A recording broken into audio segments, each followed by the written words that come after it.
Nancy, Bess, and George raced down the stairs, out of the theater, and into the back seat of Mr. Drew's parked car. "Write Nora Westcott's name on your suspect list, Nancy," Bess insisted as they buckled their seat belts. "Her thirst is making those weird things happen at the theater." "That piano was weird," Nancy admitted, "but we don't know if a ghost was playing it or not.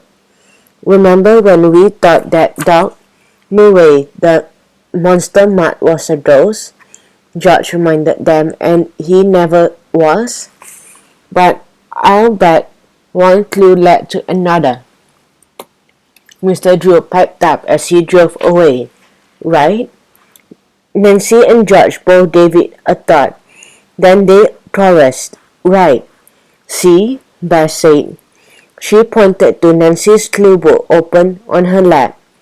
"Add Nora Westcott's name to the list, Nancy, and write the word witch next to it in big letters." Nancy did write Nora's name in her clue book. While Mr. Drew stopped for a red light, he said, "It's a beautiful fall day today.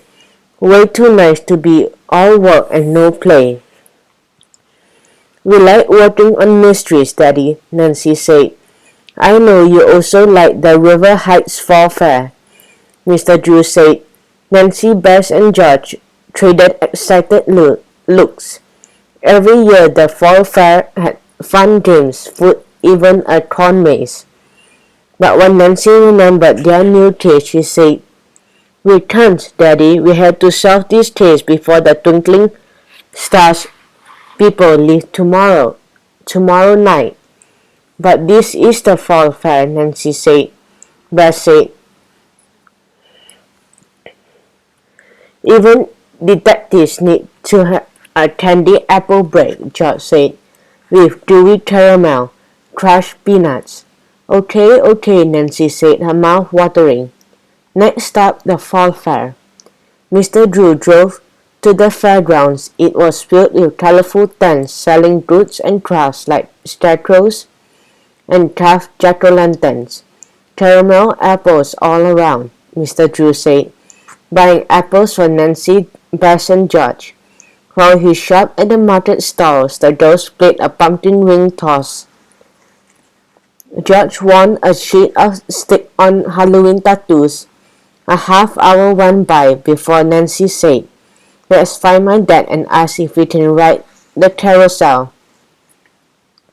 The girls strode through the stalls looking for Mr. Drew. Instead, they saw someone they didn't expect to see. "Look," George whispered, "it's Antonio." "He's one of our suspects," Nancy whispered back. Antonio was standing at a vegetable stall. He was so busy examining carrots and celery, he didn't see the girls. "That's weird," Bess whispered. "Antonio hates vegetables. He's always trading them for other stuff in the lunchroom." Nancy suddenly noticed more. Something inside the pocket of Antonio's hoodie was moving. She pointed it out to Bess and George, and they frowned. "What do you think it is in his pocket?" Bess hissed. George shook her head. "We may be the clue crew," she said, "but I don't have a clue." Nancy narrowed her eyes as they watched Antonio's wriggling pocket. "Looks like we have another mystery," she whispered. "What is Antonio hiding?" The girls approached Antonio. Nancy decided to get right to the point. She tapped on his shoulder and he walked around. "What do you have in your pocket, Antonio?" Nancy asked. Antonio stared at the girls. "Candy corn," he blurted. "It's almost Halloween. Duh." "Since when does candy corn move?" George asked, pointing to his pocket. "Quit asking me about my pocket, okay?" Antonio exclaimed. "Okay," George said. "There's something else we want to know anyways." "What?" Antonio asked. "Where were you at yesterday at 5 o'clock?" George demanded. "None of your beeswax," Antonio snapped.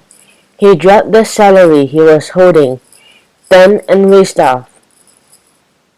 "He's hiding something," Bess insisted, "and not just in his pocket." Nancy, Bess, and George chased Antonio through the pumpkin patch, zigzagging around the bright orange pumpkins. Antonio was already out of the patch as he headed for the cornfield. After a quick glance back, Antonio darted through a narrow opening between the stalls. "Don't let him get away," Nancy said as she, Bess, and George raced through the stalks too. Antonio was out of sight as the dogs walked up a narrow path between two high walls of green cornstalks. "Great!" George groaned. "Antonio led us right into the corn maze." The dogs stopped and looked around with so many twists and turns. The corn maze was like a giant puzzle. "How are we going to find Antonio?" Nancy asked. "Forget that," Nancy, Bess said. "How will we find our way out?"